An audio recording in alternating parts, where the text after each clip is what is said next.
Hello and welcome back to another video. In today's video, I'll be reviewing my custom LEGO Transformers Bumblebee movie Ironhide. So here he is in his space alt mode. Obviously this is not a real vehicle and is more so based on the Studio Series toy. And from the side I'd say I've done a pretty good job recreating that design. However, it's not 100% accurate, but this does not really bother me as it is a Cybertronian alt mode.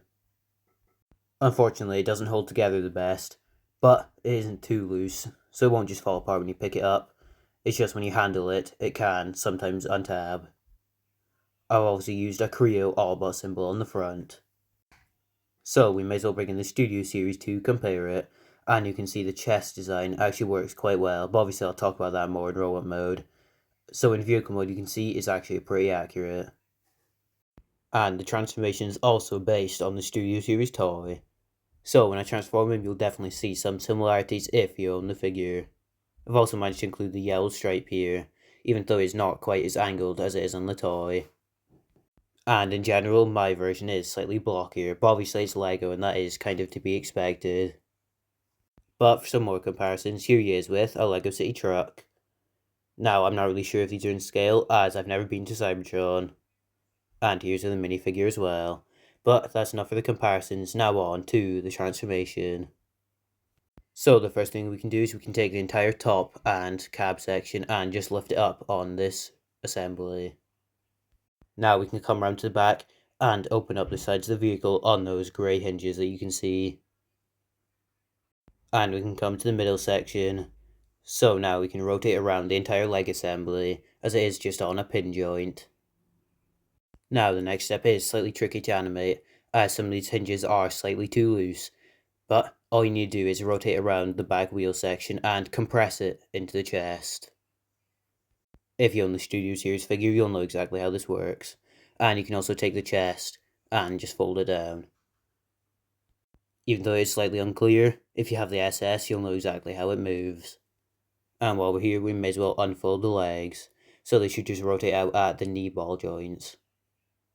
And unlike the SS, instead of rotating the waist, we do just rotate around the shins.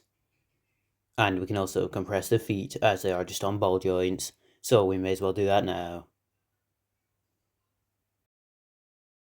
And once this is done, we can come to the back section.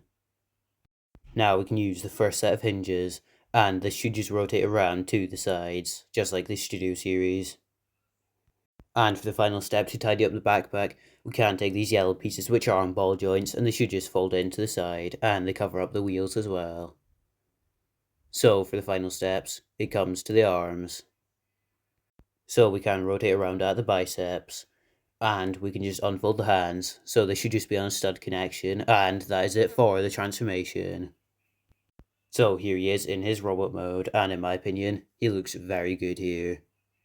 Now, given I've been speaking of the SS so much, we may as well bring him in for a comparison, and in my opinion, these two look pretty cool together. Now, I will admit, the arms on mine are definitely too short and rather skinny. But apart from that, he looks pretty accurate. He does have a slight big backpack, but due to how far the heels stick out, it really does not compromise anything. And like I said before, the arms are definitely too short, but that is more due to space limitations in the alt mode. So apart from that, he looks pretty accurate to the Studio Series one.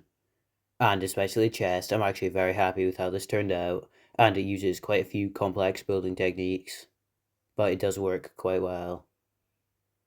Here are the arms, and obviously they are definitely too small, but the rest of them works quite well. I even like the double wheels on his legs. Obviously they are fake, and the real ones you can see here, which are inside his torso, but these double wheels work quite nicely. And like I said before, the backpack does stick out slightly. However, this is not that bad, as the heels are quite large, and it doesn't really bother me, because you're not going to be looking at him on the back anyway. But obviously here it is sticking out. The chest sticks out as well, but that is accurate, like I said.